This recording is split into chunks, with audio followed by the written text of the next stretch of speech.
ఈ యోర్దాను నదిని దాటాలి. యోర్దాను నదిని దాటాలంటే ఏం చేయాలి అని ఆలోచిస్తున్నప్పుడు ప్రభు అన్నాడు, ఒక పని చేయి, నిబంధన మందసం తెప్పించు, నిబంధన మందసం పట్టుకుని వెళ్ళాలి. ముందు కొందరు యాజకులు, వెనుక కొందరు యాజకులు, లేవీయులు దాని యొక్క పరిచర్యను చేస్తూ జాగ్రత్తగా స్తోత్రముతో ఆరాధనతో మీరు నడిచినప్పుడు, నేను నిబంధన మందసం మీ మధ్యలో ఉన్నప్పుడు నేను నీ పక్షంగా యుద్ధము యెహోవాదే అని గుర్తుంచుకో, నేను నీకు విజయం కలుగజేస్తాను అని అన్నాడు. వారికి అడ్డం వచ్చిన ప్రతి ఒక్కరి పైన ఆయన జయము ఇచ్చాడు. కారణము ఏమిటి అనంటే అనుభవము, దేవునితో ఉన్న సంబంధము, దేవుడు చెప్పిన మాటను విని దాని ప్రకారము చేసిన కారణము చేత ఆ నిబంధన మందసములో ఉన్నటువంటి దేవుని యొక్క ఆజ్ఞలను తన హృదయము నుంచి తప్పించక, కుడికి కానీ ఎడమకు కానీ తిరగక, కేవలము ఆ వాక్యం అనేటటువంటి వాక్య వెలుగులో నడిచిన కారణము చేత వారికి లభించినటువంటి విజయం. దాన్ని పక్కన పెట్టి ఆ అనుభవం మీద, అనగా యెహోషువకు కలిగిన అనుభవం మీద, యెహోషువకు కలిగినటువంటి ఆ సమయంలో ఇశ్రాయేలుకు కలిగిన అనుభవం మీద ఇప్పటి ప్రజలు, ఇప్పుడున్నటువంటి పెద్దలు పంచాయతీ పెట్టుకొని ఆ రోజు ఆ అనుభవం దేవుడిచ్చాడు, ఇప్పుడు కూడా అదే అనుభవం ఇస్తాడు, రా పటకరండి అని అన్నాడు. అని నిబంధన మందసాన్ని తీసుకొచ్చి యుద్ధ భూమిలో పెట్టారు.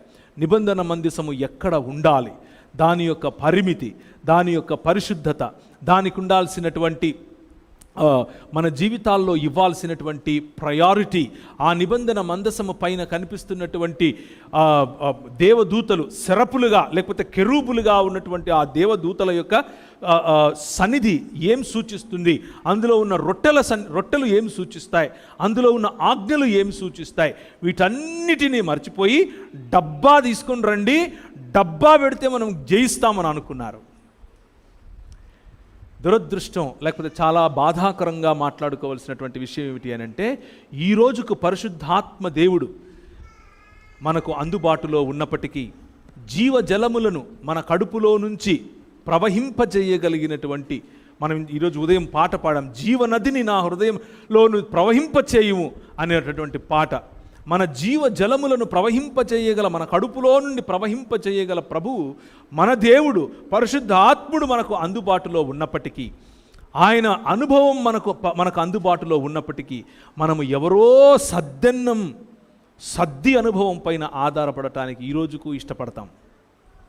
ఈ రోజుకు అవే మాటలు చెప్పుకుంటూ ఉంటాం. 10 ఏళ్ల క్రితం ఇది జరిగింది, 20 ఏళ్ల క్రితం ఇది జరిగింది, అది ఒక ఫార్ములా అనుకుంటాం. ఆ ఫార్ములా నేను కూడా ఉపయోగిస్తాను, నాకు ఏదైనా మంచి లాభం జరుగుతుందేమో అని ఆలోచిస్తాం.